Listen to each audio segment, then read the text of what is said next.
this series, I'll be looking at some of the jewels of Wales and looking at the wildlife associated with them. These are landscape gems. My pick of some of the best natural and industrial landscapes of Wales. I'll be meeting people who live, work and play in this spectacular scenery. I'll be finding out why they love it so much. Yeah, I mean, it's a national treasure, really. You've got everything here. I'll be exploring the sea.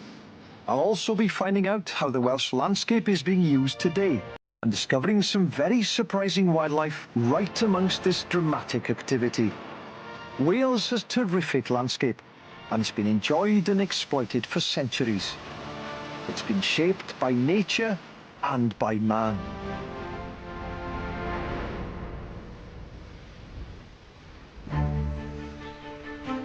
In this part of my journey, I'm exploring real gems on Wales's lowland, including a magnificent woodland.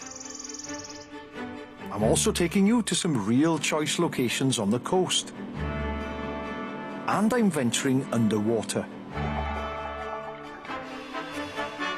But first, I'm taking you to what I think is Wales's best green lane. It's found near the village of Chwilog, halfway between Criccieth and Pwllheli, and it's a delightful walk on an early spring morning. Look at the shape of this tree here. It's an old oak tree, and the branches, they just curl around each other. Reminds me of one of those trees that I used to read about in fairy tales when I was a kid, you know, one that's changed into a witch. And this is Lowlands, a famous old Welsh route. And it would have been at one time the main entry and exit point into the Llyn Peninsula. People would have come along it, they'd have walked, they'd have come on horseback. And I'm quite envious of those days because they would have had a lot more time to just look around and listen. And the birdsong here is incredible because the whole route for miles is lined with these old oaks. And you've got bluebells and stitchwort growing all around you. It's a great place to come and enjoy wildlife. During the spring, the trees are alive with the sounds of common woodland birds. Male chaffinches are singing and claiming their territories. This great tit is chattering away, probably alarmed that I'm walking underneath its nest. But these two are not bothered at all. They're far too busy. It's a pair of blue tits right up amongst the uppermost branches of this oak tree here. And they're frantically looking around for food, investigating every single bud, every leaf, even tearing the buds apart just to get at the eggs and the larvae of these insects. And they're expending a phenomenal amount of energy. But when you think that some of these mature oak trees have got over 750 different species of insects growing on them, there must be, what, tens of thousands of eggs and larvae there. And those are packed full of energy, so it's well worth it because the food they get, they replace all that energy and more because they're going to be egg laying now, they're going to be feeding young later on, and they'll go along every single branch of these oaks. Lowlands in English means wood lane, and it's a valuable piece of woodland nature reserve amongst farmland. Ancient oak woodlands are hard to come by these days, as most of the landscape has been developed for farming. But a few have survived, and quite often because the terrain was far too difficult to farm, or they were set aside in the past as woodland for the production of wood for tools and other implements. This one is called Coed Crafnant, and it's a real jewel set in a great location on a hillside next to farmland near Harlech. The woodland floor is full of moss-covered rocks, only good enough for rough grazing if you're a farmer. But the owners of the wood, the North Wales Wildlife Trust, rarely allow that. They prefer rich wildlife habitat to develop. And Coed Crafnant probably has one of the biggest selection of nesting woodland birds in the whole of Wales. And because the woodland is on a slope, the views of the birds are particularly good, especially high up on the hillside. It's a male wood warbler singing here to attract a mate. He's not long back in from Africa, so the first thing he does is establish his territory. And he's got that call now. It's fantastic. That tells you every time, no matter where you are, wood warbler. And we're very lucky to see this because it usually takes place right up in the uppermost branches of a wood. But because we've climbed up, we're looking down on him all. And every now and again, he'll do this little song flight, slow wing beats, sing, going from branch to branch like that. And when he sings, when he comes down like that, he puts so much effort into him. You can see his whole body shake. Fantastic little birds. They're lovely little birds. Coed Cravnant is also an important woodland for pied flycatchers. It's a migratory bird that's very special in Wales, as most of the UK population of pied flycatchers migrate here. The North Wales Wildlife Trust monitor the birds carefully and have set up nesting boxes in the woodland to supplement their natural tree hole sites. Sat here quietly watching a pair of pied flycatchers. They've got a nest in a nest box on an oak tree here, and they're whole nesters, but they will take to nest boxes. She's on a full clutch, I think. She'll have eggs in there, but she's not sitting comfortably, if you like, at the moment. For a day or two now, she'll be quite jumpy. She'll move around a bit, she'll feed up a bit, and then eventually, once she sits on those eggs, she'll settle down. That's nice, the male's coming in now. He's coming with food. Oh, he's just fed her. She's come off the nest and he's just fed her. The female is a fairly drab bird, brown and not quite white, but pale cream, if you like. But the male is stunning. Black, and I mean sheer black, and bright white as well. He's a handsome, handsome bird. And that's quite unusual in woodland birds because the canopy here is incredibly dense. There are leaves everywhere. You can't see much. And most of these woodland birds rely on song to be heard. Whereas the male piefly, yes, he's got a song. It's not a fantastic song, but he's incredibly bright bird as well, so must be quite visible in amongst this canopy. And one of the wonderful things is that people have been ringing these birds for many years now, and what they've found is that the chicks and the adults will come back often not just to the same area, not just to the same wood, but to the same hole in the same tree. That's after flying all the way down to Africa and back. And that's phenomenal. While oak woodlands are important for songbirds during the spring, it's the estuaries that are important for wading birds during the winter. The Dee estuary, sandwiched between Flint and the Wirral, is one of the most important feeding areas for waders, ducks and geese in the UK, if not the whole of Europe. It's a real gem of an estuary. During the winter, the population of birds reaches over 100,000, as shorebirds from all over Europe come here to escape the colder continent to find guaranteed food on the mudflats. The mud and sea is full of a fantastic range of worms, molluscs and other invertebrates. I've watched these birds many times from the shore, but I've never explored the estuary from the sea or indeed considered the relationship between the Dee fishing community and the wildlife. Keith Marland has been fishing on the Dee for over 30 years, and he mainly fishes for cockles on the mudflats, which of course is one of the main food items of the birds, particularly oyster catchers. Is there a season now then for the cockles? The season, as it stands, is July till the end of December. Last year the quota was 300 kilos a day. 300 kilos a day per person? Yeah. There's 50 licences with an option to have 4 apprentice cocklers. And there's enough cockles on here, you say, for the birds, for the people, and for next year? Yeah, rule of thumb is a third for the birds, a third for the cockle fishermen, and a third for stock. And the boats, why do you use the boats then for cockling? Well, you're basically working on an island, you know, so you come early on in the tide, put the boat, dry it out on the top of the bank, and then cockle, load the boat, and then wait for the tide to come back in. So you work between tides, really? You just, yeah. Should see some birds on these banks as well. Should we oyster catchers and a few red shank, maybe? Well, I'll take it over to this middle Salisbury and let's have a look. Yeah, see what's there. There's usually oyster catchers feeding on the mussels there. Yeah?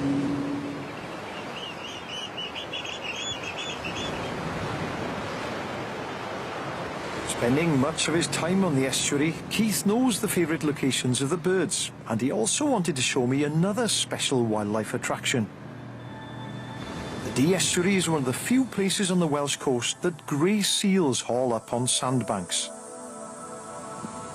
Seals are usually very wary of people and move quickly to water if anyone ventures too close. But these seals are very used to fishermen and their boats. Nevertheless, we'll keep our distance to avoid any disturbance. Fascinating creatures. They are, they are. Some in the water as well, see the heads bobbing up and down. Oh, yeah. Do you reckon, there's a lady doing some research on them, and they reckon some of these may well come from Pembrokeshire, all the way around the Welsh coast. They come here just to haul up to mature, I suppose, and to feed. Well, as you can see, they're not starving. No, no. What have we got here? It's got to be 60, 70 here. In the summer they increase. Is it? 400 or 500, they reckon, in the... It's a good number, isn't it? Yeah, in the summer... When do you get peak time then? When do you get most here? July, August time, something like that? It's a coincidence. It's when there's the biggest run of salmon. we seem to have a lot of seals. They know, don't they? Of course they do. You know, they know when's the best time to come here. They know when's good fishing. They probably know you by now. Yeah, I can imagine, yeah. They are a lovely animal, but it's a pity they eat so many fish. Yeah? Yeah. You don't like them eating your fish? No.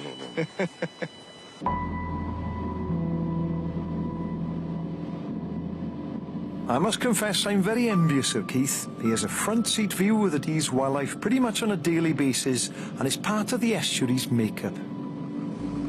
But it's just one of those things you take for granted. I mean, it's a national treasure, really. You've got everything here.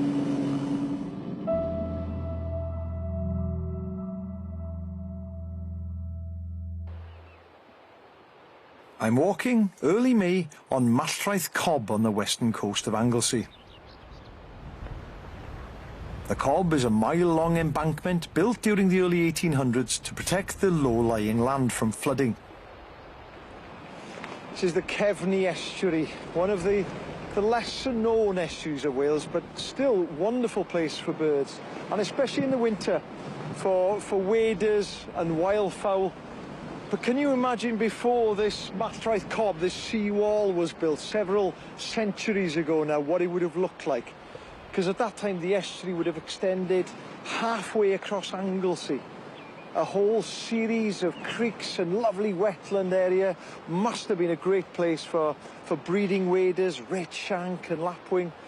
And although the land now behind the Cobb has been improved for agriculture, much of it dried out, it has actually created a very different habitat, and a habitat which in parts is just as good as the estuary itself. The Cefni Marsh at Malltraeth was in fact originally drained for coal mining and the building of the A5 Turnpike Road to Holyhead. And over the past 2 centuries, this reclaimed lowland has also been used for farming. Today, much of it is owned by the RSPB and is one of its main wildlife reserves in Wales. It has a great mix of habitats. There are wetland pools and reeds which attract waterfowl like the shoveler. There's farmland pasture, which attracts grey-lag geese and is an important nesting site for lapwings. There are also plenty of shrubs and hedges for butterflies. When the RSPB first bought this bit of land here, Malltraeth Marsh, one of the target birds was to get marsh harriers back into Wales nesting. And there's a female marsh harrier flying around just hunting over the reeds and up in the air and then back. Very leisurely, slow flight back and forth, trying to flush moorhens or coots or a teal, or if it sees a watervole, it'll plunge down. And it's an odd bird because In other parts of the UK, in England, they're now quite common. In East Anglia, they're nesting in cornfields. In Scotland, they're nesting as far north as Inch Marshes in Speyside and even beyond that. But for some reason, they haven't nested in Wales for the best part of 35 years now. And why they don't come back, especially when you've got an area like Mathraeth Marsh, which is huge, it's got plenty of food, we just don't understand. But we've got a female here now. All we want is a male. Will it happen? I don't know. I don't know.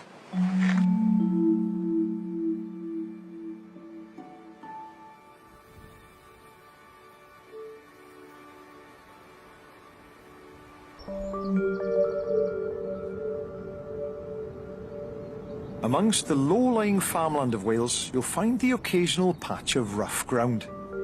These are areas that are either too wet to farm or have, for one reason or another, not been drained for farming. This area of marshy ground on the Llŷn Peninsula in northwest Wales is called Cors Gairch and is another lowland jewel of mine. It's a national nature reserve, and during spring it's full of plants and insects. This is a broad-bodied chaser, a common dragonfly of ponds and natural pools. The 4 dark brown patches on the wing bases instantly identifies the species. One of the big attractions for me coming to a wetland area like this in spring is to see the bog bean flowers. They're absolutely beautiful and great for insects as well, all kinds of insects, especially bees, bumblebees and honeybees flying here, there and everywhere. And many people extol the virtues of flowers like orchids, for example, and quite rightly so, I suppose, but you look in detail at the flowers of a bog bean, it's every bit as intricate, every bit as beautiful, if not more so, I think. Not only is Cors Gairch alive with the sounds of insects during spring, it's also full of birds singing and calling on their territories. When you come to a marsh or a fen like this, you really need to use your ears as much as your eyes, because a lot of the birds, especially some of these warblers that have just come back from Africa, your reed warblers and sedge warblers, they're skulking birds. They don't come out into the open. They'll be in the middle of all of this massive vegetation, singing away like mad. And if they do pop up, they pop up invariably for a couple of seconds. You get the binocs up and they've gone back down. But very lucky at the moment because there's a sedge warbler, male sedge warbler, up on the edge of the alder, singing away like mad in this sun, showing himself. And I've had some of the best views I think I've ever had of this bird. Lovely bird. You can see the black eye sort of band here and dark cap as well. It's a lovely bird, really nice bird. An incredibly rambling song. Scratchy and then a little bit tuneful, then scratchy again. Just goes on and on and on and on.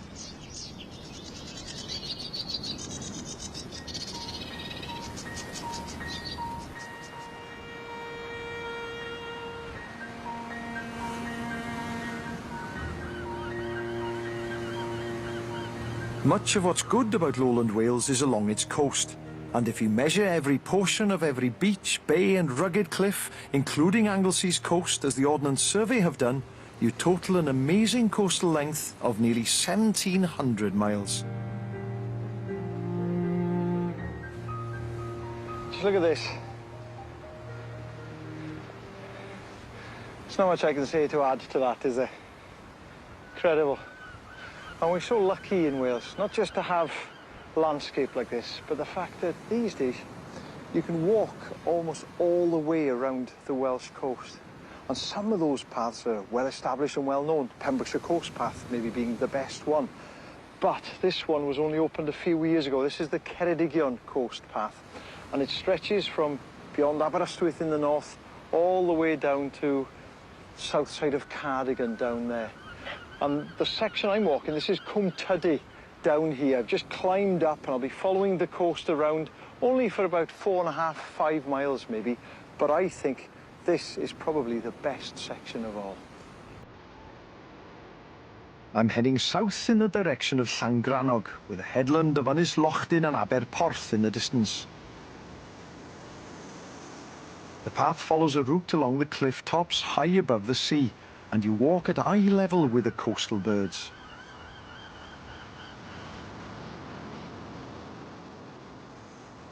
On the cliffs themselves, peregrines are nesting. The cliffs are also great vantage points for the peregrines to look out for passing prey. They hunt and kill birds as they fly. Pigeons are a favourite.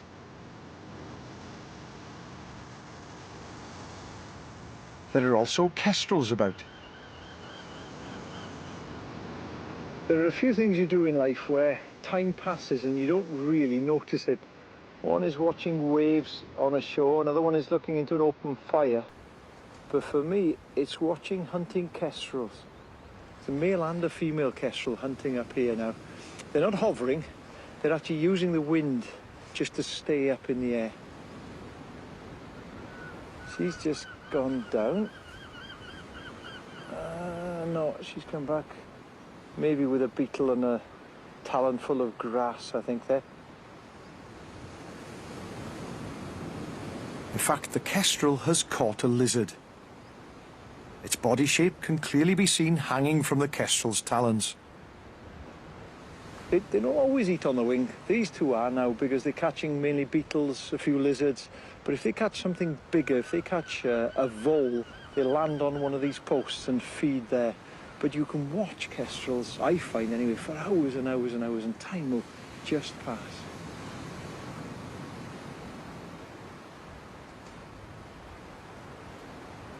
The Ceredigion coastal path also passes through pasture, and it's in those habitats that you'll find this magnificent red-legged, red-beaked crow.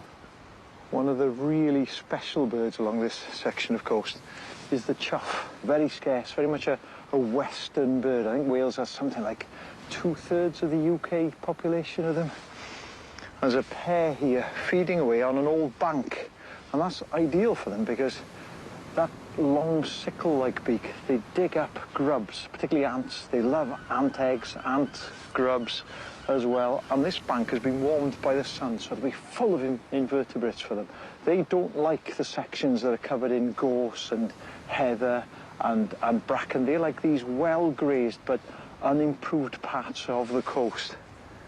And they're lovely birds to watch. You know, to call them a member of the crow family isn't really fair, because when you look at them close up, you see that the feathers aren't black. They've got this lovely purplish green sheen to them. And then when you add the bright red bill, the bright red legs, actually quite stunning birds.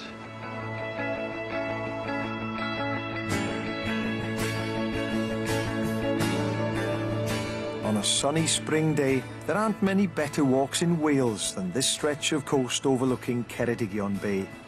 And the variety of birds that you'll see, from stonechats along the path to nesting fulmars on the cliffs, makes it even more worthwhile.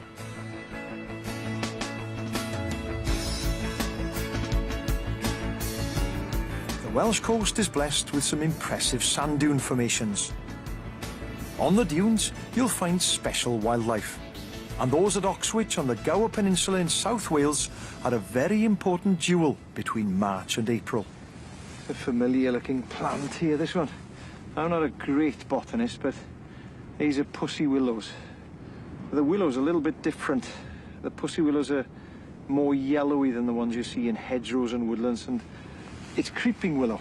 It's a willow that lives in dunes like this, especially in dune slacks, and those are the wetter parts of the dune. And here at Oxwich, these provide valuable food, valuable pollen for a very rare insect. And this is it. It's called the Vernal Colletes mining bee, and it's a real Oxwich speciality. It's incredibly rare. It's found in only 3 sites in the whole of the UK, 2 in South Wales and 1 in the northwest of England. And this bit of dune here might not look like much to you and me, but to these bees it's ideal. It's south-facing and has very little vegetation on it, so it warms up quickly. And because they feed on creeping willow, they appear in April and May, not later on in the year when it's much, much warmer. And basically they're a Mediterranean, a continental, a warm weather species, and this is the very edge of their range. Though they look similar to honeybees, they're a very different kind of bee, and they don't live in a social colony. Having mated on the dunes, a vernal mining bee will raise its own young in a burrow dug in the sand. It'll fill the burrow with willow pollen and lay its eggs in it. When the larvae hatch, they'll have plenty of food ready for them.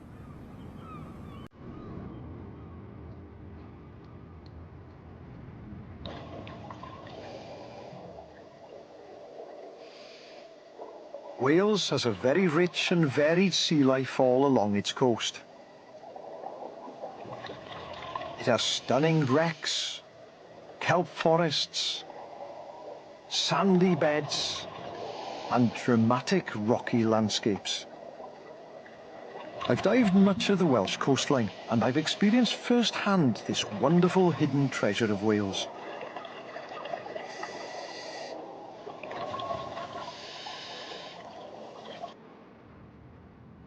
Today I'm diving with a team of divers off the northwest coast of Wales.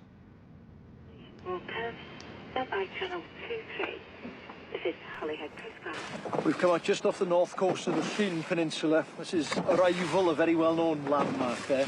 And we'll be diving in about 11-12 metres of water. And the visibility at the moment, at the end of spring, is excellent. It's about 15 metres, which for Welsh waters is virtually unheard of. So really looking forward to seeing what's down there.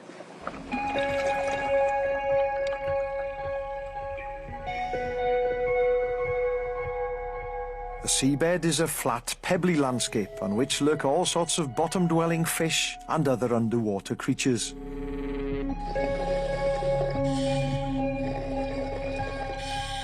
This place is just absolutely covered in dead man's fingers now. These are not solitary animals, they're a whole colony of creatures that have come together and they filter all the minuscule particles out of the water. And you can see where they get the name Dead Man's Fingers. It really does look like a dead man's hand sticking out of the ground. As the seabed here is so flat, the dead men's fingers are good places for small crabs to hide and for attaching mermaids' purses. It's a spotted dogfish egg. And hiding behind another group of dead man's fingers is the dogfish itself. One of the biggest creatures you'll see down here are they're spider crabs. And the fishermen will tell you that in the recent times they've increased remarkably. And you might think this is a big one, but they will grow to be the best part of 1 metre across. So this one's just a baby.